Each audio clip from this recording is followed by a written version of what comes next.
No, come on, let's go. Right, so hello guys. Apologise for the kind of weird setup here, but I have to catch a flight in about 5 hours. But yeah, very exciting video.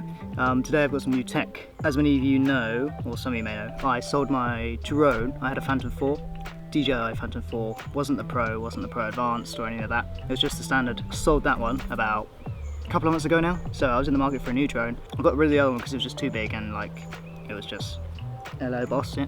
It was just too big. Didn't really feel myself using it as much as I could have done, but that was down to like, just I couldn't be really asked to take it out of the box. Kind of hassle because it was inconvenient. Excuse my cat.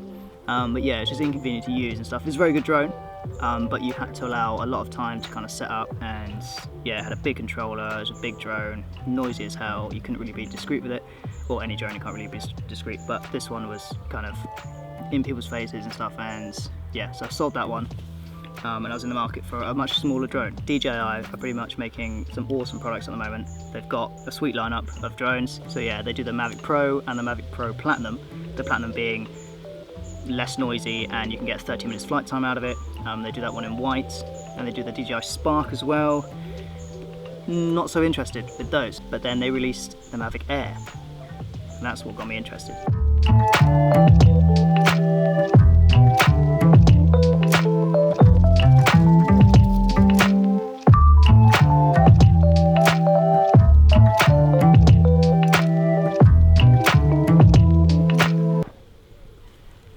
Go climb the tree. Go on. Right, okay then, yeah. So, Mavic Air. When this came out, it got me more interested in the Mavic Pro, the Mavic Pro Platinum, and even the DJI Spark. Even though I wasn't really going for the DJI Spark because it's too small and it doesn't do 4K. But yeah, the Mavic Air got me interested because it was smaller than the Pro. It still did 4K, it does 4K 30, it doesn't do 4K 60, but I didn't have that in the Phantom 4 anyway. But it does 2.7K 60p, and it also does 1080p 120. So I thought, may as well buy it. So here it is. I've got it in Arctic white. I've already opened it and stuff, but yeah, I've got the Fly More combo, so you get like a little case with it, 2 extra batteries and some propellers and like a charging bank where you can charge all your batteries at the same time, which is very good. So yeah, let's get it open. So that's the drone in there. It comes with its own case, the drone, but then you do get this swanky little case. Yeah, when I was unboxing this yesterday, it was very, DJI makes such nice products. It's so well made, it's so like, you can tell that they use good materials and stuff, and yeah, the packaging is absolutely unreal. But everything is so neat and so nicely made. So yeah, that's the box. The only thing else is in here is the kind of manual and stuff, and you get prop guards as well, which are the things which go around your propellers, which save you from hurting someone if you fly into them. So yeah, smart little case. So you've got a little top compartment where you can put, that came with the box with stuff in. You can put the drone on here, which is quite good. And then under this flap, you can have your batteries and so forth. Controller. So I've never used one of these controllers before, because on the Phantom 4 I had the big white one where you stick your phone on the top, and also you can get a screen which goes on there as well. I never experienced this where the phone actually goes in there, and you can change this so you can have USB-C, you can have micro USB, and you can also have lightning in there as well. Pretty cool controller. I believe it's similar to the Pro, the Mavic Pro, but it doesn't have the screen, so it's literally the same as the Spark, I think. Cool thing is you can take your little joysticks out of here and screw them on, and you can have little space where you can put them, which is quite cool. That's why I really like products from DJI. It's just little things like that which make it a bit more special than the competitors, really. So that's in there. Yeah, so extra propellers. So you've got these and another set as well, and there's a set on the drone, so there's literally 3 sets of propellers there. USB-C cable, and you do get an adapter for a micro USB on there. This is the power bank. Now this is probably the most exciting thing in there, because on the Phantom 4 I didn't have a power bank. So this one, if I can open it, there we go. This can charge 4 batteries simultaneously. So yeah, this got me really excited because yeah, you can charge 4 batteries simultaneously. On the Phantom 4 I just had one power bank going into the charger, I can only charge one at a time. But in the Fly More combo pack you do get this, which is really, really handy. So little batteries, I mean super tiny, they go in there, and then 4 round, which is really good. This all fits in this bag, which is super good. So that's the power adapter to charge. Also one more battery there, and just a plug and that. So you can literally fit everything in here which came all together, apart from the prop guards, but you can open this little front bit here and you could squeeze them in there, but probably won't recommend doing that because if anything hits that it may crack the plastic on the prop guards. I could put them in another bag, it doesn't matter, but yeah, I'm pretty surprised that all this fits in this bag. And saying that, this bag, well, it's not the same kind of footprint, but it's smaller than the Phantom 4 Pro drone, like altogether, it's like smaller than the drone, which is really, really good. And with the Phantom 4, it came with that huge polystyrene box thing, which is quite good, but if you go on a flight or anything, or go somewhere to a different country, people look at you and think you've got a mysterious package or something like that, which is not good. But this just looks like a normal little carry-on, so people are not going to moan about that, so that's good. So all that goes in there. Now the drone, probably waiting for that, it's in here. Nice little case. Here we are then. This is like some hard cardboard stuff. But yeah, this is the drone. Fold out the arms, and there we are. So yeah, really nice looking piece of kit. Really, really awesome. So we got 2 sensors here, and we got 2 on the back. I can't remember if my Phantom 4 had sensors on the back. I knew it had on the front and on the bottom. So does this one right here. So we've got back, bottom, and on the front. And the gimbal is exactly the same as Phantom 4 Mavic Pro. It's a 3-axis gimbal, so up and down, sideways, and like that. So all directions. So when it's in the air, really stable. The Spark has only a 2-axis. So that's why I didn't even kind of contemplate the Spark. Mavic Air has to be the one. Battery, as you can see, fits in there. It's really, really kind of, even though, because I was thinking if when it's in the air it's going to be really light and stuff, and the wind might take it. But apparently this can fly in winds up to 22 miles an hour, which is pretty good. That's your average kind of windy day, not too treacherous wind. But yeah, it's got some nice weight to it. I held the Spark in John Lewis the other day and it felt really, really light. And in the air, when you've got high winds, that probably wouldn't do too well. But this one seems really, really sturdy. And again, DJI making really, really nice products at the moment. Just good quality stuff. Nice plastics and that. Doesn't feel cheap at all. And you've got a little landing gear as well, which I think double as antennae to connect to the controller. Now the controller and this, it uses a Wi-Fi connection. I've seen some people say it's not that great, there is some interference, but I did fly it last night and I flew it over my house and the other side, and it didn't seem to be that bad. And it went up to 400 foot, which is 120 meters for the legal limit, did fine. Sport mode is awesome, so you can go up to 42 miles an hour, which is 2 miles an hour quicker than my Phantom 4, which is 40 miles an hour.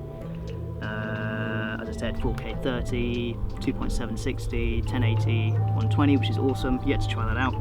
So yeah, I'll throw some samples now, as I did last night when I flew the drone last night. You can have a look at those. It was like sunset. I haven't looked at them on my laptop yet, but I'm hoping the low light is not too bad. But yeah, it's got a 12 megapixel camera, so the camera is exactly the same as the Mavic Pro, but in a smaller footprint, which I think is really cool. So yeah, that's pretty much it for the drone. These are really easy to fold away and stuff. Such a neat little thing. And that can even fit in my back pocket. It's so small. And it's just going to be so much easier to get in the air and stuff. Don't have to screw on the propellers. The controller works really well with the phone. Haven't had any issues with the DJI 4 Go app at all. All seems to be working really well at the moment. Right, let's get it up in the air then, because those samples weren't that long. Let's fly it over the fields and see what that looks like. Right, hopefully this is okay. We've got a tree right above us, but we've got a we've got a gap. We've got a gap through there. That's fine. Phone is on. It's quite good with the app. It always kind of looks for firmware updates. So yesterday I updated everything from the controller and the drone as well. So everything is up to date. Go fly, 4K 30 FPS. Yeah. Right. Let's take off.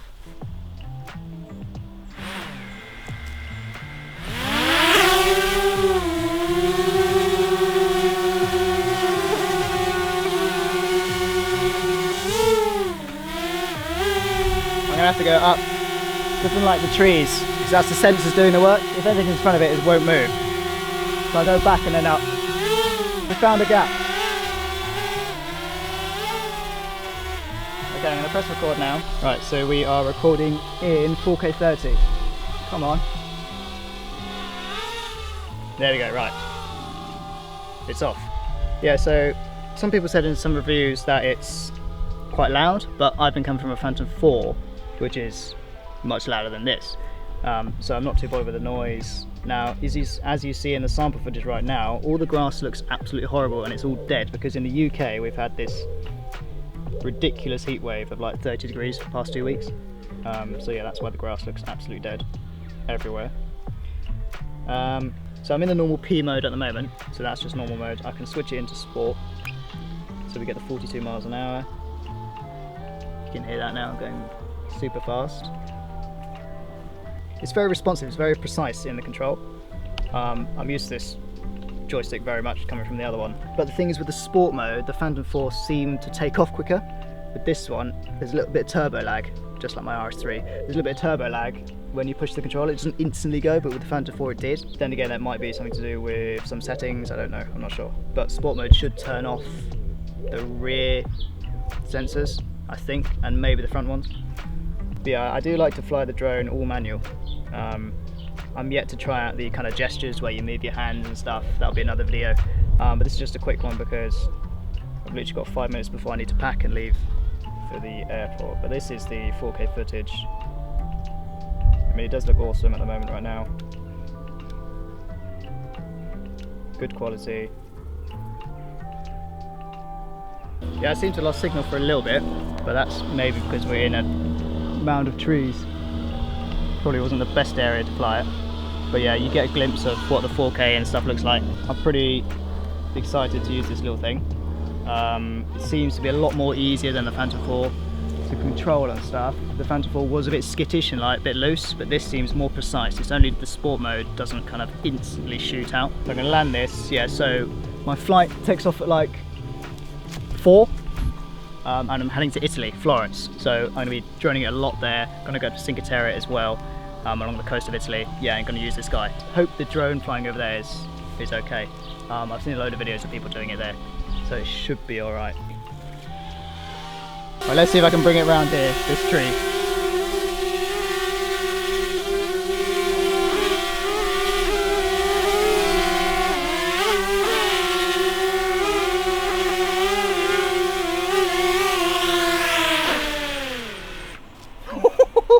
Nice! Skilled pilot right here. Jokes. Yeah, so that's it. Pretty awesome, I think. It's so nimble and small. And the white one looks very good. And the other reason I got the white one is because there's, oh, obviously the phone's on here. That's so stupid. The phone's in here. It matches my phone. Right, so that's it. Turn it off just by holding once and then holding again, just like the Phantom 4 and all the other drones. Disconnect this. This comes off here, and that's it. Pack away in the case and then off you go. Yeah, apologies for this weird setup, but yeah, that's it for today. I am going to be making some videos in Italy, obviously. I'm going to be doing some visual films and maybe 2 or 3 vlogs or so. I'm going for 7 days. So yeah, pretty excited for that. I'm going to be using this guy a lot. I'm going to be taking obviously all my camera gear, this camera, A7R2, and also my new film camera, which I've bought as well.